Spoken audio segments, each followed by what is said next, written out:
नमस्कार किसान भाइयों, मैं सूर्यदेवल फिर से हाजिर हूँ आपके अपने चैनल एग्रीकल्चर गुरुजी में। किसान भाइयों, आज हम बात करेंगे गन्ने के लिए एक जादुई खाद, एक जादुई फार्मूले के बारे में। हंसी मजाक वाली बात नहीं है। जो खाद, जो टेक्निकल, जो फार्मूला आज मैं आपको बताने वाला हूँ, मात्र आपका जो खर्चा आएगा प्रति एकड़ वो 400 रुपये के समथिंग आएगा। मुश्किल से 400 से लगा करके 450 रुपये प्रति एकड़ का खर्चा आपको आएगा। और यदि इसी फार्मूले का उपयोग आप अपने पेढ़ी गन्ने के अंदर करते हैं, या फिर मान लीजिए आप अपना इस फार्मूले का उपयोग पौधा गन्ने के अंदर भी करते हैं, क्योंकि पौधा गन्ना जिन किसान भाइयों ने लगभग अक्टूबर नवंबर के अंदर बोया था और उनके गन्ने की भी अच्छी तरीके से ग्रोथ नहीं हो रही है, कल्ले अच्छी तरीके से नहीं बने हैं, या फिर जिन किसान भाइयों को जो पौधा गन्ने की कटाई अब हो चुकी है और वो पेढ़ी गन्ने के अंदर एक अच्छा जमाव चाहते हैं, एक अच्छी टिल्डिंग चाहते हैं, वो चाहते हैं कि बहुत कम खर्च में, बहुत कम लागत में उन्हें एक ज़्यादा और शानदार पैदावार देखने को मिल जाए। तो इस वीडियो में लास्ट तक बने रहें, जिससे कि आपको जो फार्मूला मैं आपको बता रहा हूँ इसके अंदर लगभग 5 से लेकर 6 खाद हैं या 5 से लेकर 6 फार्मूले हैं, जिन्हें आपको सभी को आपस में मिक्स करना है। और मिक्स करने के बाद उनका जो स्प्रे है वो स्प्रे आपको अपने पौधे गन्ने पे भी करना है, या फिर यदि पौधे गन्ने की कटाई हो चुकी है और पेढ़ी गन्ने की आप तैयारी कर रहे हैं तो पेढ़ी गन्ने की मतलब पौधे गन्ने की कटाई के बाद पेढ़ी गन्ने पर आपको इसका स्प्रे करना है। यदि आप इस तरीके से चलते हैं तो बहुत ही शानदार और अच्छे रिजल्ट आपको देखने को मिलेंगे। वीडियो में लास्ट तक बने रहें। सभी खादों के बारे में अच्छे से समझाऊंगा और ये भी बताऊंगा किसकी कितनी डोज लेनी है, कौन सा कितने रुपए का है और क्या क्या फ़ायदे वो आपके गन्ने की फसल के अंदर निकाल करके देगा। अभी तक आपको रोजाना शाम को 5:30 बजे एक वीडियो देखने को मिल रही थी। अब किसान भाइयों, ऐसे एक टॉपिक नहीं है गन्ने की फसल के ऊपर कि रोजाना वीडियो बना करके दी जाए, ऐसा संभव नहीं है। इसलिए किसान भाइयों, अब आगे को आपको, जैसे मान लीजिए आज वीडियो आएगी तो कल की डेट में वीडियो नहीं आएगी, फिर परसों वीडियो आएगी, फिर उसके अगले दिन नहीं आएगी और एक दिन वीडियो आएगी, यानी कि एक दिन वीडियो आएगी और एक दिन वीडियो नहीं आएगी। अब इस तरीके से वीडियो आपको चैनल पर देखने को मिलेगी। यदि आपकी कहे अनुसार कोई ऐसा टॉपिक हो जिसके ऊपर वीडियो बना करके दी जा सके, कोई अलग टॉपिक हो तो उसके ऊपर वीडियो आप राय दे सकते हैं, कमेंट कर सकते हैं, उसके ऊपर वीडियो बना करके मैं दे दूंगा। अन्यथा जो मेरे द्वारा वीडियो आएंगी वो आपको एक दिन मिलेगी और एक दिन नहीं मिलेगी, जिससे कि आपका भी समय खराब ना हो और मेरा भी समय खराब ना हो, क्योंकि रोजाना वीडियो देखने से आपको भी ऐसा लगता है कि घुमा फिरा करके वही बातें बताई जा रही हैं। तो चलिए शुरू करते हैं। आज का हमारा टॉपिक है गन्ने के लिए एक जादुई खाद या जादुई फार्मूला। यदि इस फार्मूले का आप उपयोग गन्ने की फसल के अंदर करेंगे तो 100% मेरी जिम्मेदारी है कि आपको बेहतरीन रिजल्ट देखने को मिलेंगे। इसके अंदर किसान भाइयों, सबसे पहले जो आपको लेनी है वो लेना है नाइट्रोजन यानी कि यूरिया।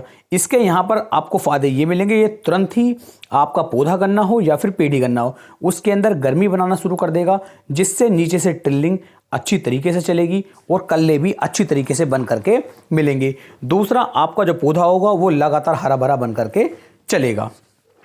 दूसरा खाद जो आपको इसमें उपयोग में लाना है वो लाना है किसान भाइयों फास्फोरस का उपयोग यदि आप इस समय पर अपने पौधा गन्ना हो या पेढ़ी गन्ना हो उसके अंदर उपयोग में लाते हैं तो इससे किसान भाइयों जड़ों का अच्छी तरीके से विकास होगा, जड़ें अच्छी तरीके से फैलेंगी और जितनी जड़ें किसान भाइयों नीचे की तरफ जोर लगाती हैं उतना पौधा हमारा ऊपर की तरफ जोर लगाता है। तो फास्फोरस का भी बहुत बड़ा महत्व गन्ने की फसल में इस समय पर आपको देखने को मिलेगा। किसकी कितनी मात्रा लेनी है वो भी मैं आगे आपको बताऊंगा, पहले अच्छे से एक बार समझ लीजिए। उसके बाद किसान भाइयों, आपको इसमें आवश्यकता पड़ेगी पोटास की। पोटास की आवश्यकता इसलिए किसान भाइयों पड़ती है कि पोटास का उपयोग करते ही, पोटास का स्प्रे हमारे फसल पे पड़ते ही हमारी जो जड़ें होती हैं इनका विकास तेजी के साथ होना शुरू हो जाता है। दूसरा, जो तना होता है वो बहुत ज़्यादा मजबूत हो जाता है, सुक्रोज की मात्रा भी इससे बढ़ती है, कल्ले भी इससे काफ़ी ज़्यादा बनते हैं। दूसरा, यदि बहुत ज़्यादा गर्मी पड़ रही है तो गर्मी से हमारी फसल को बचाता है, बहुत ज़्यादा सर्दी पड़ रही है तो उससे भी हमारी फसल को बचाता है और कुल मिलाकर के हमारी फसल के ऊपर चमक बना करके पोटास रखती है। तो इस समय पर आपको पोटास की आवश्यकता भी अपने गन्ने की फसल के अंदर पड़ेगी, चाहे वो पौधा गन्ना हो और चाहे किसान भैया आपका पेढ़ी गन्ना हो। अब बात करते हैं अगला खाद जो आपको चाहिए। अगला खाद आपको चाहिए किसान भाइयों सल्फर का उपयोग यदि आप इस समय पर कर लेते हैं, सल्फर का स्प्रे यदि आप अपने गन्ने की फसल के ऊपर इस समय पर करेंगे तो सल्फर के हमारी फसल के ऊपर पड़ते ही ना ही तो फंगस का अटैक हमारी फसल के ऊपर होता है, दूसरा ये खाद के रूप में कार्य करता है जिससे हमारी फसल जो है अच्छी तरीके से टिल्लिंग कर पाती है, अच्छी तरीके से हरापन हमारी फसल के अंदर आ जाता है और हमारी फसल जो है ग्रोथ करना शुरू कर देती है। इसके बाद किसान भाई जो हमारी फसल है उसके जो पोंगे हैं, उसके जो कल्ले हैं, उन्हें ये बहुत ज़्यादा मुलायम कर देते हैं, जिससे ज़मीन के अंदर से तेज़ी के साथ और भी ज़्यादा टिल्लिंग फिर हो पाती है। तो इस तरीके से 4 खाद आपके यूज आते हैं, इनका उपयोग आपको करना है। साथ ही साथ किसान भाइयों आपको उपयोग में लानी है सागरिका। सागरिका का उपयोग आपको यहाँ पर जरूर करना है। वैसे सागरिका के अंदर बहुत सारे माइक्रो न्यूट्रिएंट्स होते हैं, लेकिन उसका यदि आप उपयोग करेंगे तो उससे भी हमारी गन्ने की फसल के अंदर बहुत ज़्यादा लाभ आपको देखने को किसान भाइयों मिलेगा। ये आपको जो लेनी है लिक्विड रूप में लेनी है। यदि आप इसका उपयोग करते हैं तो इससे भी जो फसल होती है हरी भरी रहती है। ये भी कल्ले बनाने में, टिल्लिंग बनाने में, हमारी फसल की पैदावार को बढ़ाने में बड़ी शानदार अहम भूमिका यहाँ पर निभाती है। तो इसका उपयोग भी आपको करना है। साथ में किसान भाइयों आपको एक कीटनाशक यहाँ पर जरूर लेना है। कीटनाशक के रूप में बहुत सारे कीटनाशक मार्केट में है, लेकिन यहाँ पर यदि शुरुआती आप 40 से 50 दिन की मैं बात करूं कि 50 दिन तक आप अपनी फसल को रोगों से बचाना चाहते हैं, तो यहाँ पर किसान भाइयों आप थायोमेथोक्सम का उपयोग कर सकते हैं। थायोमेथोक्सम जो आता है किसान भाइयों, ये आपको मिल जाएगा 30% एफएस फॉर्म में। तो थायोमेथोक्सम आप ले लीजिए, या फिर यदि आप थायोमेथोक्सम नहीं लेना चाहते हैं तो किसान भाइयों इसकी जगह आप फिप्रोनिल भी ले सकते हैं। फिप्रोनिल किसान भाइयों आपको मिल जाएगा 5% एससी फॉर्मुलेशन की साथ। तो दोनों में से किसी एक का चयन यहाँ पर आपको करना है। अब बताता हूँ सबकी कितनी कितनी डोज आपको लेनी है और किस तरीके से मिला करके इनका स्प्रे आपको अपनी फसल के अंदर करना है, जिससे बेहतरीन परिणाम आपको देखने को मिल जाए। सबसे पहले बात कर लेते हैं फिप्रोनिल के बारे में कि फिप्रोनिल की कितनी मात्रा आपको यहाँ पर लेनी है। तो फिप्रोनिल की मात्रा आप यहाँ पर ले लीजिए 300 ml प्रति एकड़ के हिसाब से। ध्यान दें ये आपका पहला स्प्रे होना चाहिए। यदि इससे पहले आप स्प्रे कर चुके हैं तब आपको फिप्रोनिल की मात्रा कम से कम 500 ml लेनी पड़ेगी, और यदि ये पहला स्प्रे है तब आपको 300 ml प्रति एकड़ के हिसाब से फिप्रोनिल 5% ऐसी फॉर्मूलेशन के साथ ले लेना है। किसी भी अच्छी कंपनी का ले लीजिए, ये नहीं है कि किसी एक कंपनी का ही आपको लेना है। ये किसान भाइयों जैसे ही इसका स्प्रे फसल के ऊपर पड़ता है तो ये हमारे पौधे से लगभग 1 से 1.5 फीट दूर तक की ताकत को खींच करके पौधे को देना शुरू कर देता है, और पौधे की अच्छी तरीके से फिर ग्रोथ होनी शुरू हो जाती है।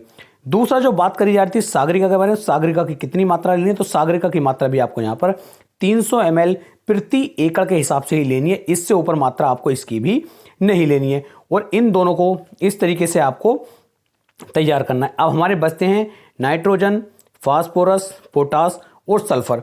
इसके लिए किसान भाइयों आप इफ्को कंपनी का आता है NPK 18-18-18, जिसके अंदर नाइट्रोजन 18, फास्फोरस 18 और पोटास की मात्रा 18% होती है। साथ ही साथ इसके अंदर सल्फर की मात्रा 6.7% दी गई है, यानी कि चारों का कॉम्बिनेशन आपको NPK 18-18-18 के अंदर मिल जाएगा। इसे आपको ले लेना है 1 किलोग्राम प्रति एकड़ के हिसाब से। साथ में 300 ml सागरिका ले लेनी है, 300 ml आपको फिप्रोनिल ले लेना है, और इन सबको आपस में किसान भाइयों अच्छी तरीके से आपको मिला लेना है। और जब ये बहुत अच्छी तरीके से आप इन्हें मिला लें, इनके आप लिक्विड को तैयार कर लें, उसके बाद किसान भाइयों लगभग यदि आपकी फसल जो है अभी पेढ़ी गन्ना है आपका और वो लगभग 1.5 महीने के आसपास का हो गया, यानी कि लगभग 1 फीट के आसपास का हो चुका है, तब आप जो लगभग 120 से लेकर 130 लीटर पानी के अंदर इन सबको मिला करके इनका स्प्रे अपनी फसल पे कर दीजिए और अपनी फसल की सिंचाई आप कर दीजिए। या तो आज आप स्प्रे करेंगे तो कल आपको सिंचाई कर देनी है, और यदि सिंचाई आपने पहले कर दी है तो पहले सिंचाई करने के लगभग 3 से लेकर 4 दिन के बाद आपको इसका स्प्रे अपने गन्ने की फसल के ऊपर कर देना है। बहुत ही बेहतरीन परिणाम ये निकाल करके आपको देंगे। कम से कम आने वाले 50 दिन तक आपको अपनी फसल के ऊपर ना ही तो किसी खाद को फिर डालना है, ना ही किसी कीटनाशक को लगाना है, और ना ही किसी ग्रोथ प्रमोटर को लगाना है, क्योंकि ये अगले 40 से लेकर 50 दिन तक आपकी फसल को बिल्कुल हरी भरी रखेंगे और बहुत ही शानदार और अच्छे परिणाम आपकी फसल से निकाल करके आपको देंगे। उम्मीद है मैं आपको एक सही और अच्छी जानकारी दे पाया हूं। यदि वीडियो पसंद आई हो तो वीडियो को ज़्यादा से ज़्यादा शेयर करें और अपने भाई के चैनल को सब्सक्राइब कर लें। फिर मिलेंगे एक नई वीडियो में, तब तक के लिए सभी प्यारे किसान भाइयों को जय हिंद, जय भारत, जय किसान, वंदे मातरम।